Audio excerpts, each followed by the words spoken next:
Yo, what's up, YouTube? Thought today for this video I would do something a little different.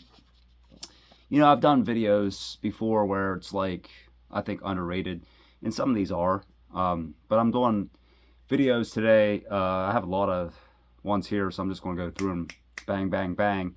I didn't look through all my albums because that would take forever, but I looked through a lot of them. And I was looking in the eyes of like casual fans or fans that aren't really hardcore fans that would really only know a song or two from these albums and call these albums one or two hit wonders. So I try to put myself in like a casual fan base. So I have some CDs to start off, and I'll do some vinyl. I didn't even look at the cassettes because, like I said, I just had so many albums I could choose from. So didn't really plan it, just went through it. And I'm like, oh, that's one, that's one, that's one. So let's get it started. CDs starting off. No particular order. Most of these are vinyl, but I have some on both formats, but I just grabbed them. Starting off with Reach for the Sky by Rat. A lot of people would say it's a way cool junior album. That's pretty much, and I Want a Woman. But actually, it's one of my favorite Rat albums, and I like City to City, Don't Bite the Hand That Feeds You, What I'm After, the Ends album is really good. I Want to Love You Tonight, the slower, almost like bluesy song. I think it's a great Rat album. A lot of people don't like it that much. It's usually in the lower half of the rankings. Next up, here's one I would probably agree with most people. It's infamous for one great song. That's Virtual 11. But I'm a little bit more positive because I do like Future Real. It was released as a single. It starts the album off well. It's a good opener, even though it's short. And another one I would like that a lot of people don't talk about is Lightning Strikes Twice. It's very repetitive, but not like Angel and the Gambler. But it's a good song. And of course, everybody likes The Klansman. That's the song they play from this album, and it's a great song, and it's one of the better Iron Maiden songs. So it's basically a 1 to 2 album wonder, pretty much.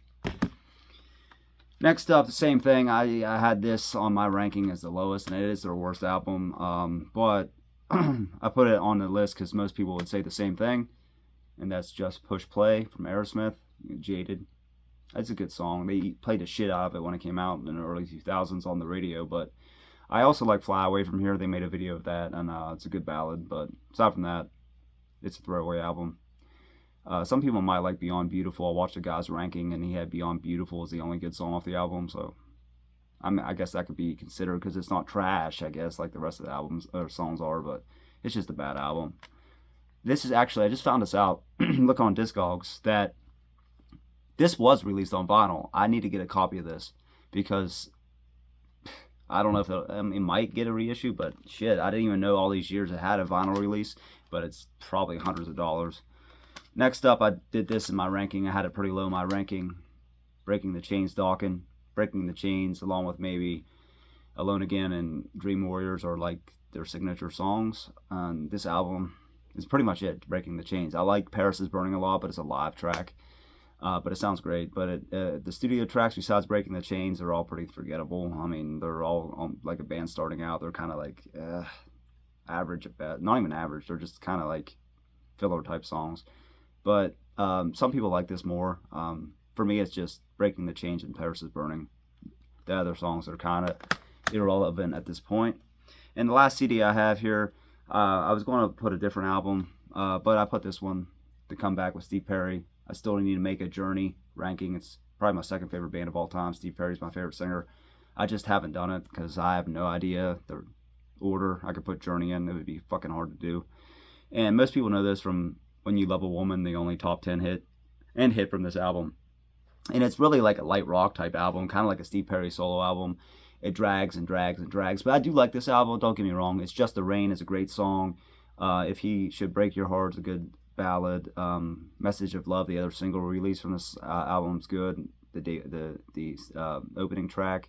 Easy to Fall, great ballad too. So it's just really long though, and kind of drags and drags and drags. But most fans can just name When You Love a Woman. That's it. So that's why I put it on this list. Now, starting out with the vinyl, there's a lot here. I'm just going to go real quick. First up, yeah, they're a one-hit wonder, so it's kind of a cheat, but that's Saigon Kick, the Lizard. But I would say Hostile Youth is awesome. All I Want, another hit from the album, is good. Body Bags, that was in Beyond the Law. Let's see. Besides Love Is On The Way, the title track, everybody thinks, knows Love Is On The Way. That's what I was referring to. The Lizard's good, but it's it's a solid album. It's more than just Love Is On The Way. Next up, many casual fans will just know Heading Out to the Highway because it's stuck between British Steel and Screaming for Vengeance. But, Hot Rockin' is a good one. Solar Angels, Troubleshooter. I think this album's pretty good. It's right in the middle. Judas Priest for me lies right in the middle of their 18-19 studio albums. But I can see why people just think Heading Out to the Highway, because it's really the only anthem from this album and song people will remember. And it's a damn shame they don't play that song that much anymore live. It's a great concert song. Another one coming up is the one black sheep of the Van Halen early discography, and that's Fair Warning. And this one is mostly known for Unchained, and it's just a stripped down hard rock album, more unlike the other albums from David Lee Roth, Party and Poppy. This one's just straightforward hard rock, bluesy hard rock. Mean Street is another one that people might know, fans, but most people would forget Mean Street. It's always Unchained. That was the hit off the album, and that was pretty much it. Push Comes to Shove is great. So This Is Love. I mean, it's a great album. Dirty Movies. It's really solid. It was one of my favorite Van Halen albums that I did in my rankings. But like I said, Unchained is one people remember. And I just said this on my last Alice Cooper video, my last video actually.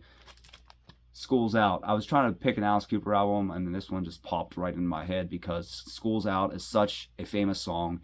It's the one he's played the most of any song. It's their biggest anthem, the Alice Cooper group, and probably his solo stuff. But the rest of the album, yeah, like I said, there's two instrumentals. Blue Turk is pretty interesting. Gutter Cat versus the Jets, I kind of like that one. But there's just Public Animal number 9. That's a good rocker, I guess. But, I mean, the reason why they don't play these songs is just because this album's known for the title track. Then there's the other ones don't really stand up too much. And so that's why I'm like, this will be perfect. School's Out. Yeah, the only one I would say comes close would be maybe Public Animal number 9 or Gutter Cat. But they're still both below School's Out. And casual fans won't know any of them other than School's Out. Here's another one. To me, this is the last good album that these guys put out all the way through. That's Adrenalize by Def Leppard, right after the death of Steve Clark. I mean, everybody knows Let's Get Rocked. That's the big hit. It's one of their bigger songs from the older era of Def Leppard. Not quite as big as the 80s stuff, but it's right up there. And Heaven Is was a single that was released. It did decent. Stand Up, Kick, Love Into Motion is another one. I think it might have been top 40. Have You Ever Needed Someone So Bad is a great ballad. I think that might have been a single, or it was either Stand Up or Have You Ever Needed Someone So Bad. One of them was a hit on the charts, if not both, but they're kind of forgettable. And all the ones people know, like casual fans would know, would be Let's Get Rocked. But I disagree personally because I like all the ones I just mentioned. And I feel like Tear It Down and White Lightning are also good. So it's just a shame because you don't hear songs from this album in concerts, just Let's Get Rocked. So one album wonder was pretty much that one.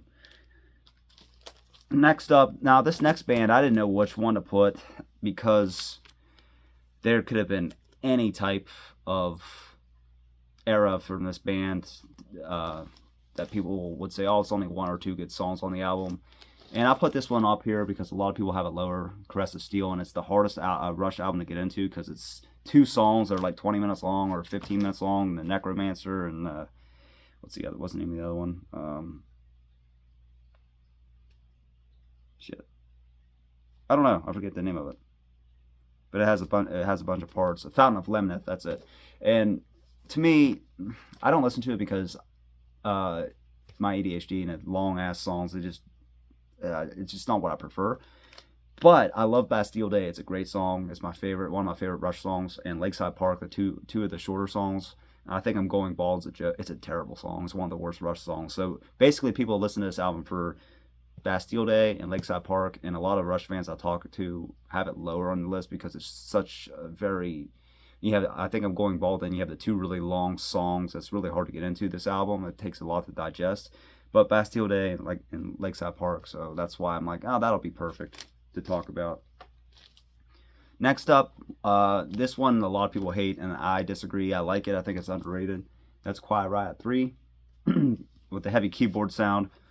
And Twilight Hotel is a cool song, but the hit off this album was The Wild and the Young. It was top 40, I believe. And everybody else, and there's no other ones a lot of people would know, like maybe Twilight Hotel. But, I mean, there are other good songs like Put Up or Shut Up, Slave to Love. I think that was written by Stan Bush. No wonder I like it. Main Attraction's a cool opener, even though it's so keyboard heavy. But, yeah, it's mostly the Wild and the Young album. And it didn't do well at all. Next up, this is the band's least favorite, my least favorite, and most fans' least favorite, and it's known for one song only. It's Cool Kids by Kix, and the song in particular is Body Talk. I think it was written by Nick Gilder, of all people, if I remember. Or I could be wrong. Yeah, Nick Gilder. Hot Child in the City. So this is like Kix's new wave record. And it's very un-Kix-like. I remember Steve Whiteman said he hated doing this record, and it's not what they wanted to do. The title track's pretty good. Body Talk, Mighty Mouth, pretty high-pitched and kind of aggressive song. And I would say, oh, here's another one I forgot, For Shame. So it's a two songs that fans would know. For Shame, the acoustic ballad, and Body Talk. The rest are kind of, it's definitely their worst album. The band doesn't like it that much. So I thought it fit Cool Kids. For Shame, it had to be like that, right? Here's one, I haven't listened to this one in a long time, but it's known for one album, so I put it on the list. And that's Lou Gramm, Ready or Not. Midnight Blue, and he still plays that solo. I saw him last year, that's what he played, and that was his big hit. He had two hits, I think. Just Between You and Me is another one. Not the same song as April Wine, but yeah, I mean, I remember listening to this, and it sounds like Foreigner, pretty much, and it was more than just one song. I can't remember for the life of me the rest of that songs, because it's been years, but I put it on this list because Midnight Blue was like the main thing this album produced. Now, next up would have, I debated back and forth between this one and Bark at the Moon, because people's like, oh, I know Bark at the Moon, you know, like casual fans, because they never play anything else like Waiting for Darkness or anything. And so, but I'm like, well, this one's even less known to fans besides one song. You know, well, not fans, but, you know, casual people. Shot in the Dark. That's the one everybody knows. I mean, this album is so underrated. Lightning Strikes, Killer of Giants, one of my favorite Aussie songs. Shot in the Dark, the title track, Secret Loser, a song I dedicate to myself. Yeah, Fool Like You, all great songs. Easily top 5 Aussie's album. But it's never played because Ozzy didn't really like this album too much, and I think the whole thing with Bob Daisley and Ozzy and suing each other, I don't know, it's complicated. But Ozzy said before that if there was one album he could do over and re-record, it's this one. But if you hear anything in concert when you went to see Ozzy play, he still did Shot in the Dark every once in a while. I think I saw him once, and he did it, I think, once. But you never heard anything off this after, I'm guessing, like No More Tears on up. He just would never play it. It's a shame too. Next up, I grabbed this one. I'm not a huge Asia fan. I like Asia, but I just don't listen to him that much. And this is the third one with John Wetton after the two, especially the self-titled, the big album in 1982. Then you had Alpha. This one came out, it did even worse than Alpha, but it had Go, which was a pretty big hit on the charts. And that's what fans probably would know from this album. But I also like Too Late and Voice of America, which was also on Then and Now compilation. But I think it's good. I think it's better than one album or one song that it's known for. But I can see why it would be on this list, because Go was like the only reasonable hit off the album. And like Asia, Kiss. I don't listen to a lot of Kiss. I like them, but I don't listen to them that much. And like Rush, you could put so many albums up here. I picked this one because it's the 40th anniversary this year. Any 80s Kiss, really, like Lick It Up, it's mostly known for one song. You know, Tears Are Falling. This one is Tears Are Falling. The other one, Animalize, was Heaven's on Fire. Most of them had like one good song in the 80s. So I'm like, well, yeah, let's see what's on here. Other than Tears Are Falling, I Just Wanna All Night. Cheesy, but I kind of like that song. The rest of these songs, Love's a Deadly Weapon's not too bad. But, you know, it's been a while since I listened to this album. And it's mostly known for Tears Are Falling, which might be the biggest 80s Kiss song. Maybe. It's certainly up there. Next is a #1 album, I believe it was #1. Well, I don't know about the album, but it had a #1 hit. And that's all everybody talks about. Third Stage, Boston. This is Steel Seal, by the way. I have the cassette over there. Should have grabbed the cassette. But I liked this record. It's not as good as the first two, but I still like it. Amanda, the #1 hit, everybody knows. But Cool the Engines was a single. It's a good song. Can't You Say You Believe in Me? I like that song a lot. It's one of my favorite Boston songs and my favorite from this album. To Be a Man's another good one. And Holly Ann. A lot of ballads on this record. And it's not as rocking as... Yeah, you have Cool the Engines. And that's like the main... Really the main rocker on this. It's mostly like AOR ballads type stuff. But it's not unlike the debut and Don't Look Back where they're more rockers. Maybe that's why it didn't do as well. But it contained their biggest hit, chart-wise anyway, Amanda. So... But when people think about Third Stage, they forget about Cool the Engines or Can't You Say You Believe in Me. It's always Amanda. So that's why I put it on the list. And one more to go, because I figured that's enough. It's already 17 minutes long. I'm trying to go by as fast as I can. And this one, I was thinking, which album should I put this band on the list? So I'm like, yeah, I'm just thinking maybe Savage Amusement, but I'm like, nope. We'll go with this one with the Zoo, Animal Magnetism. That's what everybody knows this album from. Make It Real was a single. It wasn't too bad. I think it hit the charts, rock charts. But Lady Starlight's a great song. The very beautiful song, slow melodic ballad.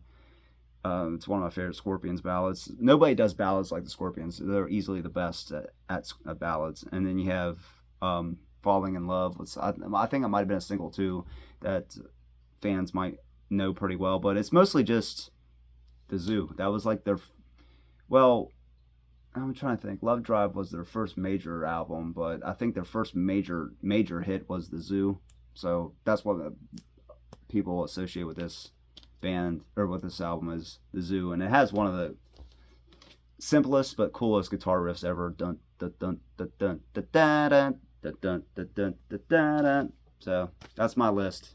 And I could have grabbed more, like I said, but I figured this is enough. And I'm sure forgotten many more, but I just thought I'd try something different. So bands and albums, well, I should say albums that like casual fans might only like for one or two songs or remember one or two songs. So the diehards, or more, maybe not the diehards, but the more hardcore fans would know the rest of these songs. So as always, YouTube, I'll put a video here. Thanks for watching. Let me know other albums that could have fit this video. And as always, I hope you have a great day, great night, great week. As always, rock on. I'll put a video here. Peace.